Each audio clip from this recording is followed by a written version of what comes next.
All right, welcome everyone. Thank you so much for joining us today for the Real People, Real Talk virtual roundtable on living and breathing allyship.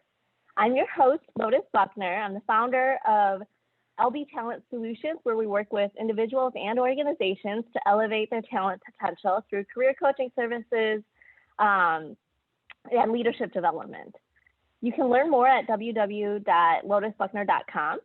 We do add you to our mailing list when you join our roundtable, so you will get notified of future events and other goodies. But if you don't want our email, we will take no offense. You can go ahead and just unsubscribe at the bottom of the email. You will also get the recording if you're on our list for all of our events. So if you need to jump out early or something, don't worry about that. For those of you who have been with us before, welcome back and thank you for being a part of our very awesome community that we've built here. For those of you who are new, welcome and thanks for joining us. Our format is unique in that we do not have planned questions for our guests. They don't have any planned scripts and there's no formal presentation that we're going to be giving today. Basically, we have three rules. The first one is be respectful and open-minded regardless of your perspectives and opinions, as we are all here to learn and also unlearn. Number two, be unapologetically candid, because if we're going to meet our goal of learning and unlearning, we need to have real, authentic conversations. And number three, have some fun. Let your passion on this topic spill through. It's a safe space for you to do so. All participants will be muted except for our guests for today. However, we do encourage everyone to participate using the chat feature in Zoom. If you'd like to submit questions directly to me for anyone on the panel, feel free to do so. Otherwise, just share your thoughts and your questions to the whole group in the chat. I am all about back channeling, so please feel free to join in on the conversation through the chat or even have your own side conversations about the topic. If you're able to stay after the session is over at 1 p.m. Central Time, our guests have graciously offered an extra 15-ish minutes or so for you to get more questions answered or to network with them afterwards. At that time, I will unmute everybody. So if you are ready to go and excited, can you type 2021 into the chat box for me? All right, there we go. Well, without further ado, I'm going to have our guests first go ahead and introduce themselves. Not that any of them need an introduction, but who wants to start us off? Good afternoon, everyone. My name is Sarika Lamont. I am in the Washington, D.C. area. I'm super excited to be here today and joining in on this conversation. I'm so humbled that Lotus asked me to participate with the rest of the panel and get to know all of you. I lead my organization, Avantis Federal Services. We're a government consulting firm in the McLean-Tysons Corner area in Virginia. I lead our integrated talent management department, which includes learning and development, career mobility, leadership development, performance management, so on and so forth. It encompasses a lot of great things and work closely with our diversity and inclusion team, and super excited about everything that all the advancements and whatnot that we're making as an organization in that area. So this is a really timely discussion. And I know I see some of my colleagues on the line today. So thank you so much for having me. Hi, I'm Rebecca Edwards. I'm the founder and owner of Infinite HR here in Charlotte, North Carolina. And I have 20 years human resources experience from California all the way to North Carolina. I have 10 years in private sector, 10 years in government. I'm a dual senior certified HR professional, and I provide comprehensive HR consulting with my firm. So I'm so excited to be here and talk about allyship. I look forward to talking with you guys. What's up, y'all? This is Zach Nunn. I am a Big Four diversity, equity, inclusion consultant, leading change management, digital transformation, all through the lens of diversity, equity, inclusion, as well as developing digital products that integrate analytics and DEI. In addition to that, I'm the owner and founder of Living Corporate. Living Corporate is a digital media network that centers and amplifies Black and brown people at work. And we do that through creating podcasts, blogs, webinars, and web shows, all around decentering whiteness and recentering those who are most harmed, which are Black and brown people. Thank you. Excited to be here. I'm going to jump in and let you all know that if you didn't catch that, I'm going to put Zach's podcast in the notes for you all. So if you're on the emailing list, you'll get that, because if you haven't tuned into his podcast, it is amazing. I listen to it all the time in my hour-and-a-half commute to work. Tracy? Hi, everyone. Thanks, Lotus. And I'm going to sound super boring next to this incredible panel, but I'm really honored to be asked to be here. My name is Tracy Spanenberg. I'm the Chief People Officer for a company called the Granite Group, and we're based in Concord, New Hampshire. We're a plumbing and heating wholesaler, so we sell toilets. And it's been an interesting year. It's been an interesting journey in my career. I've been in a business professional who specializes in HR for about 25 years throughout various industries. I've been at this company for about 5 years. And on the side, I do a bit of speaking. I co-organize Disrupt HR here in New Hampshire, and I have a podcast called HR Rebooted with my friend Michelle Strasburger. So I'm here, like all of you, to learn and unlearn, and that's something that I continue to try to do every day. And you are also very exciting, Tracy, so we'll get that in the show notes as well. But let's kind of lay the groundwork. So if you all could take a minute and tell us how you define allyship. Sure. Well, from my perspective, as a member of management and a leader in your organization, allyship, or being an ally, means using your position of influence or your voice to work on behalf of those who don't have a position of influence or voice in your organization. So that's how I like to see it. In HR, of course, we have lots of opportunities to do that, and I'm sure we'll talk about that in more detail, but really just using that position of influence for the betterment of those who don't have the same level of influence. For me, allyship is definitely building relationships with people across, at least in my organization, across the enterprise, right? Being an advocate for folks, just like Rebecca said, right? For folks that might not have a voice or might not feel their voice or know that they can speak up, being an advocate, and of course, being on the leadership team in our organization and leading talent management and really driving the charge there. It's so important that I show up in that way, and I think about equality, inclusiveness, and equity across the firm. We're pretty maniacal about that, and we're spending a lot of time and energy. And I just look forward to continuing to grow that in our organization.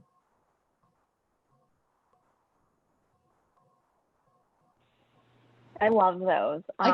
Tracy or Zach? Yeah, I can go. And this is a hard one for me. I thought about that, and I think I didn't really think about the definition of allyship, and I think I agree with everything that's been said so far. But for me, I've tried to live it, I think, as best I can, and I've tried to share my own stumblings, and I've tried to be more mindful of where I purchase things and what I do, and certainly things within my company. And I've tried to just live a life where I'm supporting others rather than looking at my own self-interest. So yeah, I think allyship is best described as the ceding of one's own power to create space and empowerment for others, right? So I think that Black and brown folks are patted on the back enough. We also have our own communities where we get emotional support. We don't really need individuals to tell us that it's bad. We know things are bad. We know that we need help. We need people who are actually going to leverage their capital to help us. That's what I think allyship is. I love that. I think that lends itself well too to sponsorship. I always have been having this conversation with organizations between mentorship and sponsorship, because a lot of people are building out mentorship programs. It's a very common thing around DEI, but it's not really sponsoring people to get into higher levels. A lot of times the focus on like the frontline staff and, oh, we'll grow you kind of into leadership roles eventually. And it's like, oh, okay, so I'm going to wait 10 years for all of that to happen. So I love seeing organizations that are doing a little bit more about actually sponsoring people into leadership roles now and getting them to the top. So I love that definition. I know many people talk about allyship, and it's become kind of a buzzword, obviously, in all industries, really, but I don't think you can just call yourself an ally, right? To me, you're an ally if someone that you're being an ally to also sees you as that. Do you guys agree with that as women, as people of color, as minorities? What does allyship really look like in action? Yeah, I mean, I completely agree with that. I think the biggest thing that even I have learned in so many conversations that we've been having through the course of last year is just being an active listener. I know for myself, I have a habit of, having things in my mind and like, I want to get my opinions out. And in doing so, I don't always think about, and I'm not truly listening to the other person. So, I mean, it's something that we talk a lot about across the firm. We've had different DE&I sessions. We've had a session around unconscious bias, and so many people, I think, were just shocked that, wow, I actually don't do these things. I don't actually listen, and I'm not actually listening to try and empathize. But also, I mean, again, that comes back to allyship, right? It's advocating for people that don't have that voice. And it's more than just saying that you support them, it's showing up. And sometimes that means going against the grain, right? And I know it's tough to navigate that in an organization when you're, especially being a leader, you're expected to show up a certain way. You're expected to get on board, and even if you don't agree. And I don't believe that. I think there are folks on the phone here that know me from my organization that will tell you that I'm pretty vocal and speak up, but I want to make sure that I'm listening to my colleagues, especially those in marginalized groups, and hearing them and making sure that I'm speaking up in a way that is impactful and can actually affect some change in their personal and professional lives.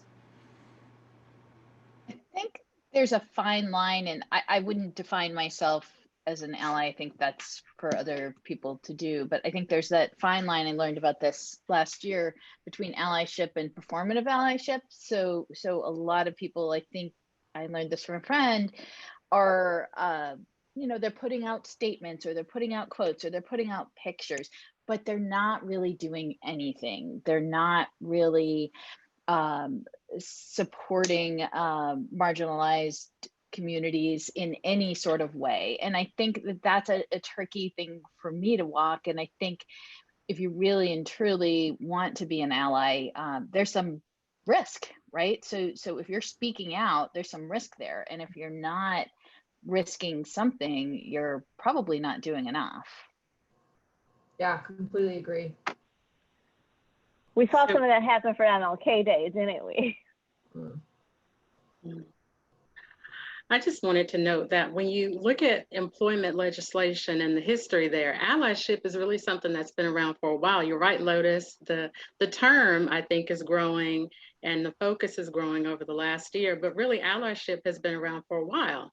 So if you think about things like the Civil Rights Act, even, the Pregnancy Act in California when it first came out, when groups needed to have a voice, when there was a marginalized, underrepresented need that was widespread, that legislation wasn't born of itself. And it wasn't only born from people who were, being discriminated against. There were allies there as well who worked and formed together with groups of minorities, racial minorities, women, et cetera, to have our legislation move in the direction, at least on paper, of getting rid of discriminatory acts. So really, allyship is something that's been around for a while. I'm happy that there's a resurgence of the term and the awareness, but it's not new for our country and our workplaces.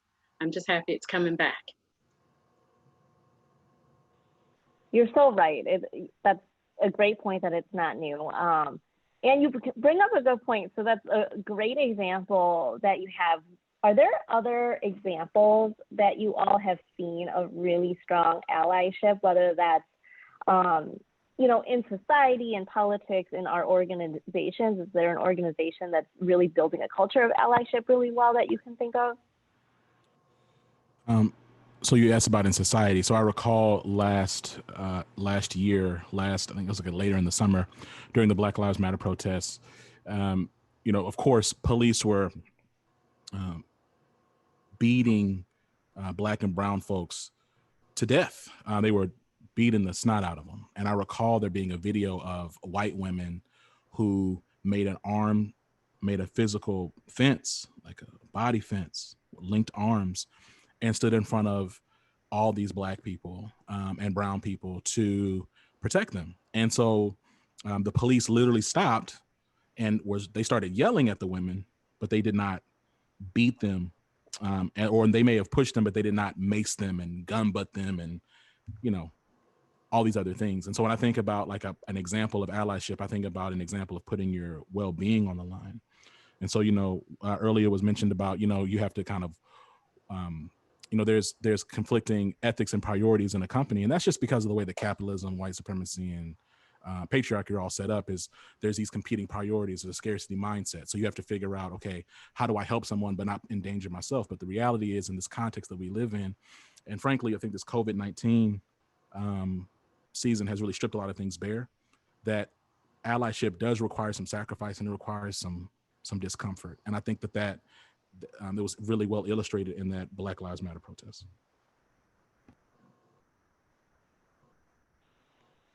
I love that. I remember that example too. Anyone else have any examples that really stick out in your mind? I think this is a good point already. It's when we have to think a little harder, right? Like that means it's a really big issue to address. Yeah, I mean, so I can't think of an example. I mean, Zach, that was actually a perfect example of some of the things that are going on, in the world around us. Obviously there's a lot of heightened tensions in this area in DC with everything that happened, in the Capitol recently, which is scary. It's so close to home for us. I think what I struggle with is, on the one hand, I appreciate and I love that you started this time around with everything that happened last year. You're seeing, organizations speak out and leaders speak out. Even in my industry in government contracting, it can be a little bit challenging. It's a fine line to cross because you're supporting the government. You're also trying to be mindful of not crossing a line. And it was great to see, leaders in government contracting companies like step out and speak out. I think IBM was one of the first. He is led by, a brown person actually, but he was one of the first ones sort of in that GovCon commercial industry that spoke out. And it was a very powerful statement. And I loved that. Our CEO also spoke out, which I appreciated, but I think where I struggle is, so now what, right? Great that you speak out, are changes happening? Like, we can start talking about things in our organization and doing things, but is the change in the mindset actually happening and shifting? And are people feeling comfortable enough now that there's been some time from last year's incident? Are people comfortable speaking up? Is it authentic? And I know I've, talked to, one of our leaders who's leading D&I right now, and I gave her that feedback, and I was like, I just don't know if I feel like it's authentic and more just a reaction and a thing that we now have to do because it's the right thing to do. And so I struggle a little bit, and then I, struggle even in small examples of allyship. Like, is it really allyship, or is it just someone that's kind of just, I have to do this, or someone, the right person is the room, and for me to flex and show, look, I'm a leader. I don't know, that it's something I struggle. I'm interested to hear, from folks on the call today, how they feel about that. And I feel bad that I feel that way because we're trying to make inroads, but I'm kind of on the fence. Rebecca, you're about to speak, I think. Okay, go ahead, Zach, no problem. Okay, I'm sorry. I was just going to say really quick that I don't actually care what your intention is. I only care about your actions. I don't care. So if you're doing it because of societal pressures have pushed against like these corporate systems, and now you feel like you need to do something to respond, I don't care, because the programming needs to happen. And if it's actually mobilized, strategic and effective and logistically feasible, then that's what I want to happen. I can't really control, nor can I like really bother myself with like the heart of somebody. I can't even see that. All I can see is the impact that you're leaving, right? Like, I have a 10-month-old, I have a wife, I got a house. I got this Christmas tree I still got to take down. I don't have time to be worrying about y'all and how you Me really too. feel. Yeah. Right. Yeah, I no, don't have, it's a I don't have great time. point. I don't have time. I don't have time. And like, you know, I think even when you think about like just historically, like the civil rights movement, like LBJ was a racist. He still passed the civil rights legislation. Now that was gutted. That was initially the black rights legislation. And that got, you know, that got whitewashed and watered down and everything. But the point is that, you know, I'm more so focused on and interested in tangible, meaningful action. So to the earlier point around not performative allyship, but like actual true work to create organizational justice. Like that's what I'm interested in. And if those actions happen, then I'm happy. Yeah, that's a really great point.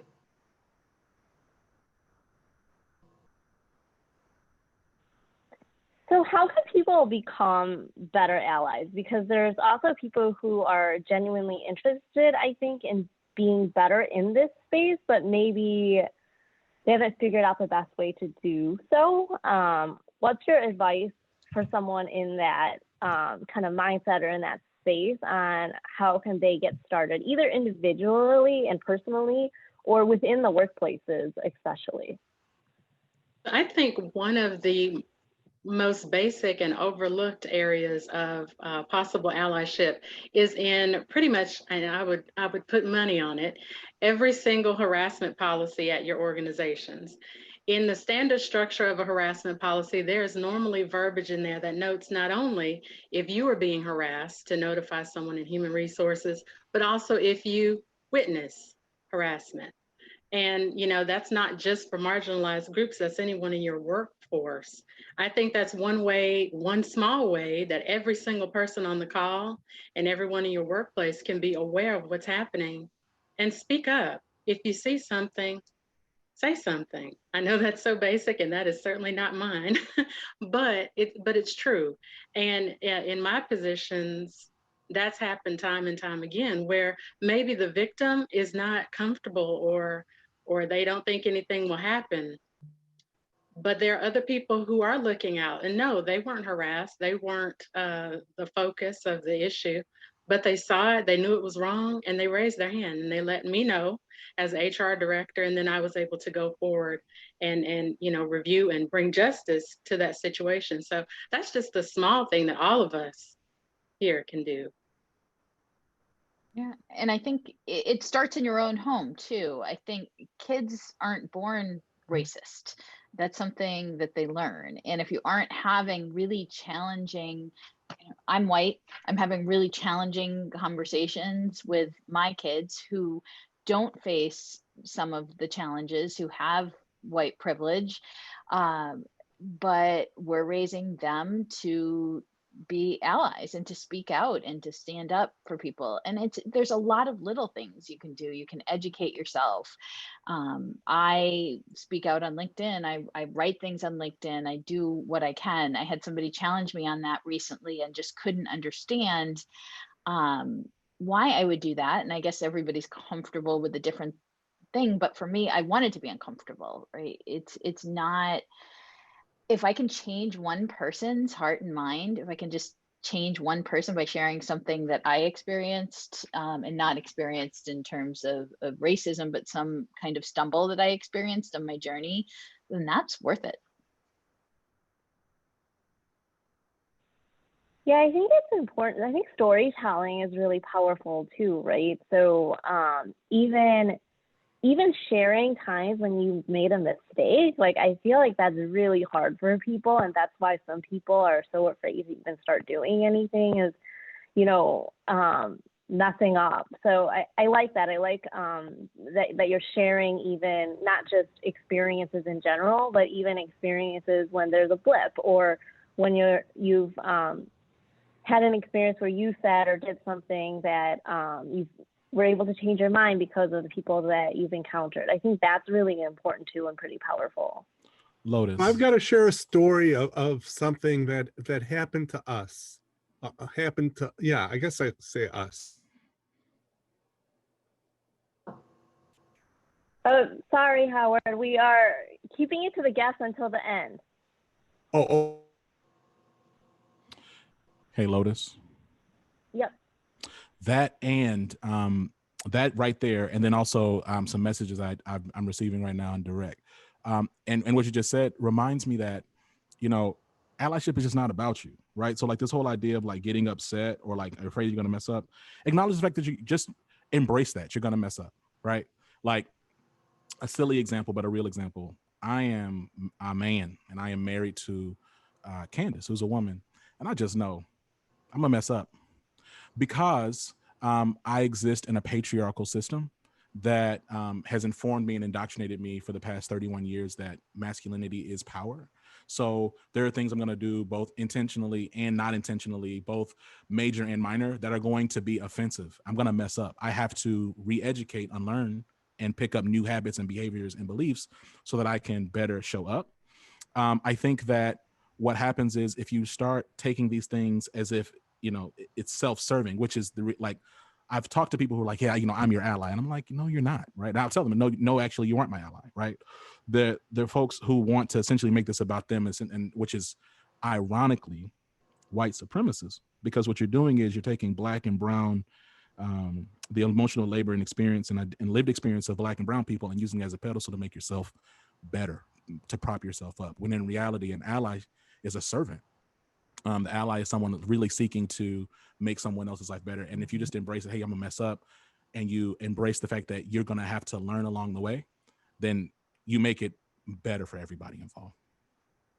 But Zach, don't you think I think part of the challenge that I know I've, you know, talked to other, you know, friends and even people in our organization, that they're scared sometimes to speak up or, you know, overstep, or what if I ask the wrong question and the other person gets offended, because they've experienced that where they're trying to learn or unlearn rather, and the other person is like, I can't believe you just said that to me, and like, you don't understand me, you're a racist, and then like people, right, they close off, and then that's not really helping us to make any progress. I think yeah, and I think the other thing about it is that Google is free, right? So like I am not gonna be your Black Google, or your diversity, equity, inclusion Google. First of all, Living Corporate is free. So you can actually go on Living Corporate specifically and search anything, because we transcribe all of our digital media, and that's a database to itself, but also Google is free. So like, if you want to understand the history of something, you can just look it up. You know what I mean? Like we get on Netflix and we'll binge whatever and get into all kinds of silly stuff that I mean, wasn't Tiger King like a huge thing last year? So like we get into all kinds of stuff that we actually care enough about to learn, right? And so I think it is embracing the fact that these are sensitive topics and you don't know the traumas that people are carrying when you talk to them, right? So as opposed to, you know, yes, first of all, even that there's going to be issues where people go, yeah, you're being a racist, and like you might be being a racist, like you might just have to own that, right? And but also like take the responsibility of educating yourself. As the last thing I'll say, because I'm really trying to make back up for Rebecca, is I remember one of the quotes that people rarely quote from MLK Jr. is, it was part of a larger statement, but the excerpt was, it's part of their superiority complex that white people believe they have so little to learn about the experiences of the Negro. And like, this is part of it. Like you think you're entitled to my time for me to slow walk you through something that has been going on, that's persisted for 400 years, when you could just Google it. Yeah, it's totally fair. Yep. I think too, your relationship is a key to that, because I do have friends, people who are close to me genuinely, that I have a relationship with, who I've talked to about experiences. You know, random folks, that would be awkward. Like you mentioned, I don't believe that's the appropriate conversation to have, but I do like to have genuine conversations with people I am in communion with, about experiences, and perspectives. And I find those to be very valuable, but you do have to gauge your relationship with people before you enter these types of conversations. Even in creating diversity, equity, and inclusion committees with some of my clients, that's part of the conversation that we have. Like, hey, these topics are not your typical workplace topics. So when you come to the table, you have to be ready to understand that this will feel a bit different than things do. But as long as they come with a genuine open spirit, with the focus being on bettering the workplace, it's certainly something that can be done. I like this idea. You know, I said, Sorry, Joanne had Oh, something go to ahead. talk, started a social and racial justice book group last year so we can learn and discuss together. That's a good idea. Sorry, Tracy. Yeah. Oh, no, it's okay. Kayla Moncayo has one as well with Janessa, which they just started. It's an HR book and podcast club. That's excellent. But I think, and I mentioned this before, it's uncomfortable and there's going to be some fear of failing or saying the wrong thing. And that's, nobody likes to screw up and nobody likes to be uncomfortable. So if you just live in your bubble of, I want everything to be okay and I don't want to mess up, you're never going to help. You're just going to hurt. So I think that's something that was hard for me. And I know that's something that, but you just get over it because it, oh, so what? Like, so what? It's uncomfortable, right? That is not, it's not about me.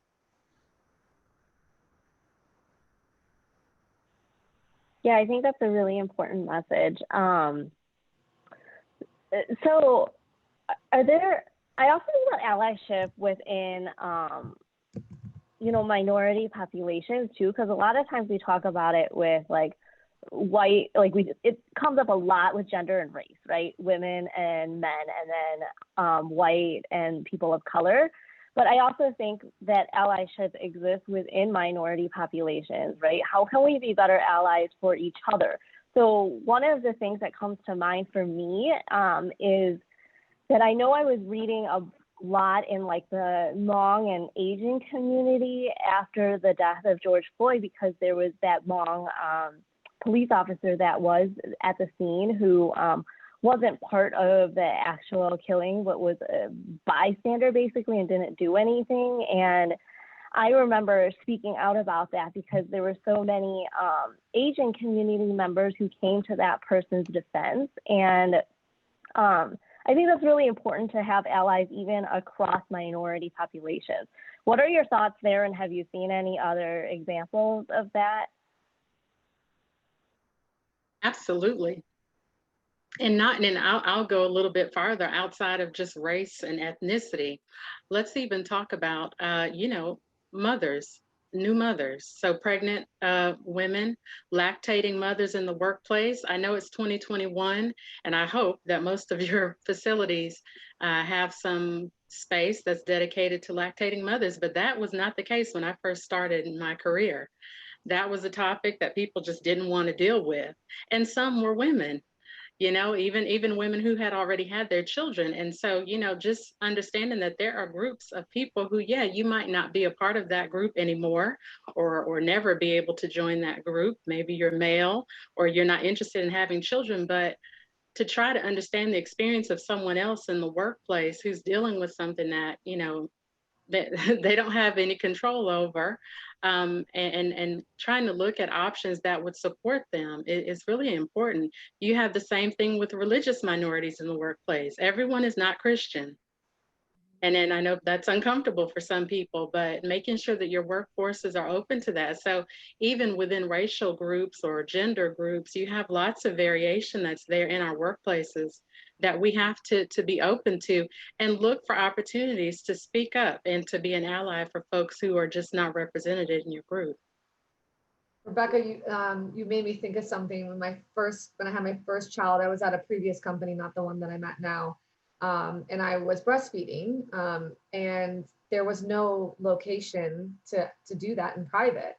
So they put me in, an office. That was actually somebody's office. He just is a man that isn't always there. And there wasn't a lock on the door. And so I had to go in there multiple times a day to nurse. Right. And I was freaking out because I was like, oh my God, if someone walks in, oh my God, like this is so uncomfortable. And of course, as any of you women that have, breastfed, that gets in the way of your ability to Right. to breastfeed. And one of the times someone walked in, a male walked in, and I was mortified. Like, and I don't get embarrassed easily, but I was mortified. And I was a first time mom. I was, haven't done this before. No one, in my organization had been, a nursing mother there. I was probably one of the first. And I remember I went to my manager, who was a male, and he actually had my back. He had 4 kids, and he was like, that's unacceptable. We need to give you a space, or put a sign on the door, and he went to the CEO, who was a white male. He was like, well, she should go to the bathroom into a stall then. I mean, there's no lock on that door. Like, and that was the solution back then, right? I remember those conversations. I'm like, wow, okay. Yep. And so, I pushed through, and I, kept nursing, but it was a really mortifying experience. And I'm sure there are females, mothers on this call right now that could probably relate. I'm so glad to see that we're making a lot of strides in the right direction. But even something like that, being a working mother who's just trying to feed their child, I mean, it was awful. It's so easy to do, yet so missed. And my last company, my first thing I did, and this was like 10 years ago, almost 10 years ago, I had 4 women come to me that were breastfeeding, and they had nowhere to go. They had nowhere to go. They were going in bathrooms and offices that people weren't using. So by the next day, we had a dedicated space. And my current company is 85% male, and we don't have a dedicated space. We have a space that we haven't needed yet, but we're going through an office redesign, and we're building in a dedicated space. And it was an interesting conversation because until recently I was the only woman on the executive team. This is a whole other story for another day, but it was an easy conversation because it's the right thing to do. I mean, it's just a lot of things like this, just the right thing to do.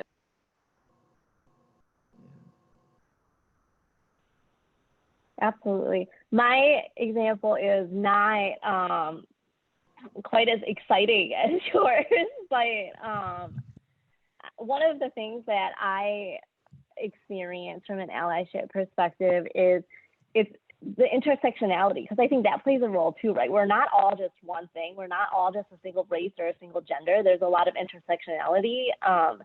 And for me, growing in my career, it was really challenging, not just being a woman of color, but my age actually has been a huge challenge. And there's tons of comments that are made about that on a regular basis and continues to be. But as I grew in my career, that actually became a really big barrier. Not only have I been turned down for things because of my age, but even when I got things, like the comments of people afterwards, those microaggressions have been a huge challenge. And so from an allyship perspective, though, my boss at my current organization is somebody that I felt really exemplified that, because the role that I'm in, he promoted me into this role, and I didn't meet all the check boxes on that job description. I didn't have my master's. I didn't have the years of experience of previous people who have been in the role. And he took that chance on me and went against a lot of other opinions about who should fill that role. And I remember even afterwards, just people coming up to me, and it was like that almost felt like that fake congratulations, like, wow, like that's interesting. You're like, how's it feel? Like you're like the youngest director then in history. It's really interesting that, what's your experience? And, it's like, are you trying to give me a backwards compliment? And was that mostly women, Lotus? Was it mostly women saying yes. things? Yes. So that's a whole other topic that I could talk about. Yes, it is. Allyship, like said, within groups, allyship with, females, and especially in the working environment. That I find that, I'll be honest with you, I find it easier to work with males than I do with females at times. And it shouldn't be that way. No, that's so sad to me. It is. No, it is. No, it's the same for me. I've been sabotaged. I've been looked up and down repeatedly, and all kinds of microaggressions from other women. And then you speak up, right? And then I have a habit of maybe waiting in situations like this, where if I'm intimidated for, whatever reason, you wait to speak up, you let it build, and then you just end up speaking out of total frustration. And then what happens? You're coined as emotional. And if I hear that word one more time, oh, well, we know you're passionate, you're just really emotional. And sometimes I look at people, and like, especially males, when they say that to a female, and there are males that have said that to me, and I look at them, I'm like, you literally just got emotional 2 days ago in front of a group of people. How is that acceptable for you, but it's not acceptable for me? And I'm coming to you in a one-on-one environment as my boss or as my manager, as a leader, and telling you, I am not okay with this, I'm unhappy, I'm going to leave because this is not an acceptable way to work. And it's not you talk about collaboration. How do you expect people to work in that kind of environment? And one of the things, and I just want to make sure that we don't get away from, is that diversity and equity and inclusion isn't just about Black, brown, white, right? I mean, it's so much more than that. And I think sometimes I feel people around me are forgetting that, and and they don't, and they're like, they want to forget about even like the females in our organization and how they're feeling. I had this conversation with a female leader this morning about how she feels marginalized, and when she speaks up and she's labeled bitchy or she has a tone, but then she'll be saying the same thing that a male is saying, and it's totally overlooked. And so when she's frustrated now and in tears, I'm getting called, she's just so emotional, I don't know how to deal with it. I'm like, she's emotional because she's frustrated for a reason, because she's not getting the support, both within females and males. Like obviously, it's something that drives me really crazy right now, especially in the world of the pandemic, social injustices. People are stressed, people are tired, you don't know always what's going on in someone's home. So you know what, when someone has a bad day, just have some grace. You don't know what's happening, especially in this environment. I mean, that's like my soapbox moment. I know we could do a whole roundtable on that topic, Totally. right? Like so to your point, I've received unsolicited coaching from other females when I've had to be in meetings with all males about how I need to make sure I check my emotions and all these things like that we should not be doing. It's crazy to me. It's almost like we're not self-aware enough sometimes about what we're saying out loud.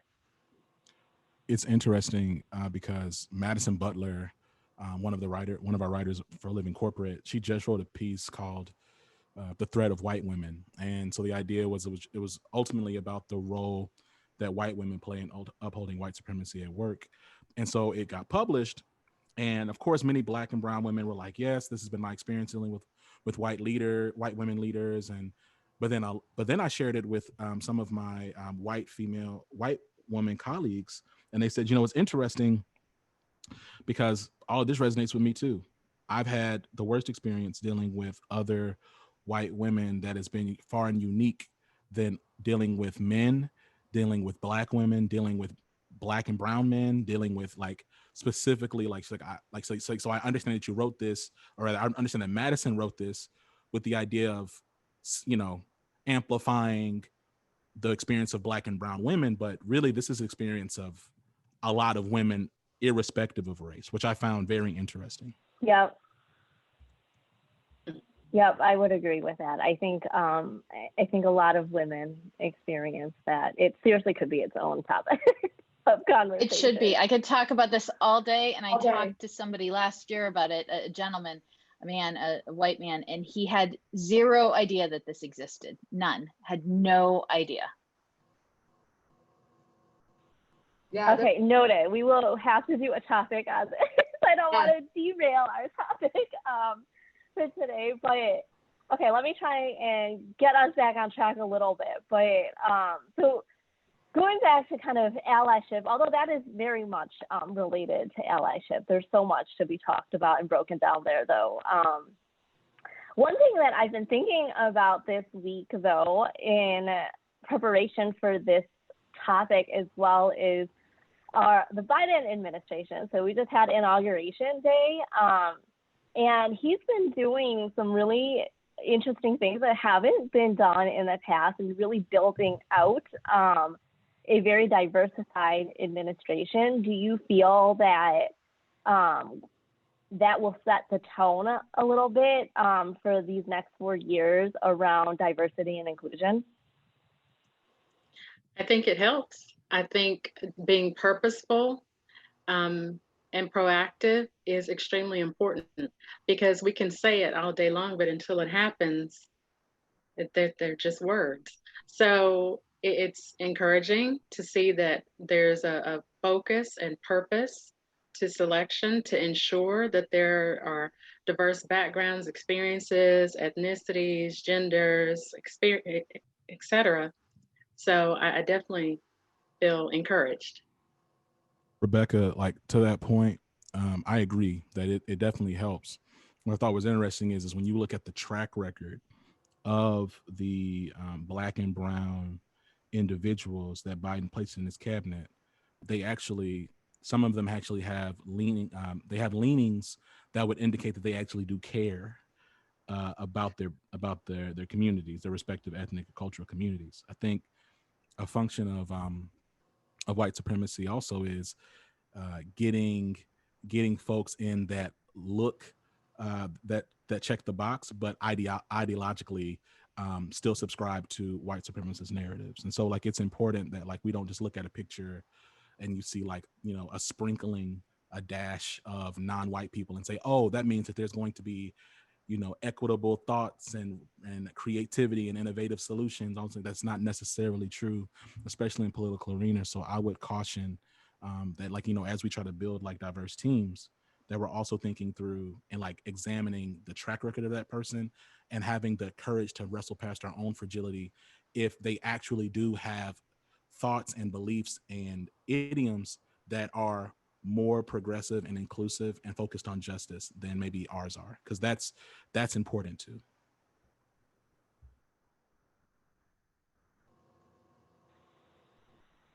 Yeah, I'm hopeful about it. I think what gave me a little bit of hope is that it sets an example of how that it can be done, and that our organizations need to do a better job as well. So, you know, I was thinking organizations, a lot of times, a lot of the reason why diversity efforts are made at the frontline staff level instead of the top leadership level is because we always hear the excuses of, you know, well, that person doesn't have enough experience, they don't have the right education, they don't meet all of the criteria, or even they're not a good fit, right? And how do we overcome that as organizations? What would you tell organizations to do to really stop those excuses and build more diverse leadership and top leadership, really, teams in respect to allyship? Because that's really around allyship and sponsorship. So Lotus, I don't remember if you participated in this one, but not long ago, maybe 4 months ago, that similar question was posed to the Forbes HR Council. And my response to that question was for organizations to challenge the notion of, well, we just picked the best candidate. Because having been behind the scenes in every hiring process in my organizations for 20 years, I know that that is not necessarily the case. And there's a lot that has to be done before you get to the place where you select. So where are you advertising? You know, do you just use the same one mechanism for advertising? Where are you going to job fairs? Are they diverse job fairs? Are they job fairs that, you know, are geared to reaching a broader community? Even before the jobs are available, where are you even putting yourself and placing yourself as a potential employer of choice? And then, of course, when you're creating your selection process, your interview, who's on your panel? How are you selecting the people on your interview panel? Who are they? What are they bringing to the table? And then does anyone around that table have the lens of diversity and inclusion? So one of the things that I focus on with my consulting when I work with people from a DEI perspective is making sure that my companies, and especially the leadership in the companies, calibrate their lens for DEI. You have to calibrate it. If it's not even on your radar, or it's on your radar, but sort of over here, but you never really look at your own organization, look at what you're doing to say, does this encourage diversity in my organization? Or does it create a barrier? That's extremely important. So I definitely challenge that notion of, well, we just hire the most qualified person, because I know it starts well before then. And what does qualified mean, right? Because I was just like 2 months ago, I posted about this because I saw a job posting for, it wasn't even a head job, it was for a diversity and inclusion specialist, and it required 20 years of experience. And I was sitting there like, wait a minute, most organizations have barely even touched this topic. So where do you think you're getting this 20 years of experience, right? So sometimes I think we have to like challenge the actual definition of what we say is qualified too, because we're so traditional about education, experience, and all of these things without thought. It's almost like it's just people's default now to put that in job descriptions. And I think we need to challenge that too. Like, what does qualified even mean to you? Yeah. Absolutely. Katrina Kibben writes about this a lot. Katrina Kibben, she writes a lot about stripping out the years of experience from job descriptions because it's pretty meaningless in most cases. In some cases, there may be, you know, a doctor, you might want some experience, but in a lot of cases that it just is a lot of people. Well, so in, you know, the challenge, we're in the government contracting industry, as I mentioned, and that's how the government still procures services and work, right? They put in these, we need these people with X years of experience, this degree, that degree, whatever. And it's like, why? You're not even leveraging any of those things. And, you know, hopefully the government's slower to make changes, but hopefully we're going to start to see some changes, you know, just within how they, you know, put out RFPs for work, because we are beholden a lot of times to that. And then even when you, like, as the technical skill sets become much more important and critical and diversified, we were even talking about this as we were building career paths. We were, you know, we don't put years of experience in most of our career paths, but we started to do that in a more technical career path and got feedback the other day as well. But there are a lot of people that are new to a technical skill set that are probably as advanced because they're teaching themselves and they have that growth mindset and they're, you know, they're hustling for it, and they could probably do more than someone that's been doing it for 10 years. And some of these things are new, machine learning, AI, like how can you have someone with 20 years of experience doing that? And, you know, that's a tough one for sure. I think there just needs to be like a critical reimagining and frankly dismantling of like how we consider and think about talent. And it needs to be through a historical lens. Like, so you're talking about, you want somebody with 20 years of experience in a space that is 3 years old. Like what, like that's, you're limiting inclusiveness and diversity, like from the jump. And it's certainly not equitable because 20 or 30 years. So somebody with 20 years of experience means that they're what, like 40, 45 now. So, you know, we think about like access and things and how we're still fighting for access for Black and brown people. Like it was hard. It's incredibly challenging now when you think about STEM and technical roles. How much harder was it 20 years ago? And yet that's the parameter that you're placing on a job. Okay, so like, what does that mean, right? I just agree that these things need to be reimagined and dismantled because we're seeing, I mean, the young woman who spoke, who gave that incredible poem at the inauguration, 22 years old. Yeah. Yep. We like based on these dated, archaic, and frankly, like again, racist frames that we create. We miss out on all types of talent. Like, God forbid we would have missed her. Last week. Like, God forbid we would have missed hearing such a talent because she didn't have 15 years of X, Y, and Z experience because she's only 22, but she's brilliant. Yeah. It's not even just. She is. That's so incredible. It's not even hiring people. It's also once you have people in your organization and you're preaching about career growth development, you have people that are doing those things. Are you equitable in your promotion policies or how you determine advancement or who's on the board that's reviewing promotions? You know, I got some feedback from our DE&I lead, and she has been part of some focus groups. And what she's heard is some of our Black colleagues, both male and female, feel like they can only get to a certain level. And then they don't even have the opportunities or the guidance or anything to be like, hey, you need to develop in these areas so you can move into management and leadership. They're not even they feel like they're not even being given the time of day. So yeah, naturally, when you put people up for promotion, well, this person didn't take this opportunity. Well, because you never guided them and coached them. Of course, that's going to happen. And so there's definitely some inequity and things, even just when looking at policies that you have across your enterprise. For sure. I know Mike Vaughn put in the chat too, how many decisions could actually change if resumes were reviewed without names and interviews were conducted with no picture or view of where you can see someone. You know, actually I shouldn't say a lot, but some organizations are certainly going that route and seeing some success with that too. But you know, that's one strategy as well that I've seen organizations use to start minimizing some of that bias within the process. And you never get rid of all bias, right? But I think it's about making efforts and strides towards that.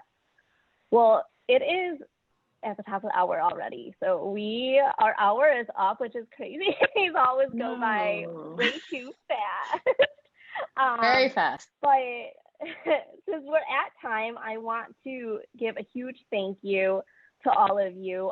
Tracy, Rebecca, Sarika, and Zach, thanks so much for being here. I could not have picked a better panel group for this topic, and it's one that we could probably continue to talk about all day. But thank you to everyone who participated too today, to all of the audience members. I really appreciate the engagement that happened on the chat, because we learned just as much from all of you at all of these sessions, and I will post the chat as well so you don't lose any of those good tidbits that happened on there. It was really hard to keep up because that was moving fast as well. Please, please, please go register for our next roundtable on making unconscious bias more conscious. I'll be joined by another fantastic panel of guests to talk about how to be more conscious about our biases and address them with intentionality. And so I'd love for you to join us and contribute to that conversation as well. I'll be joined by TJ Mercer, Dawn Rose, who I think I saw in the audience today, Fernando Newcomb, and Maya Fisher.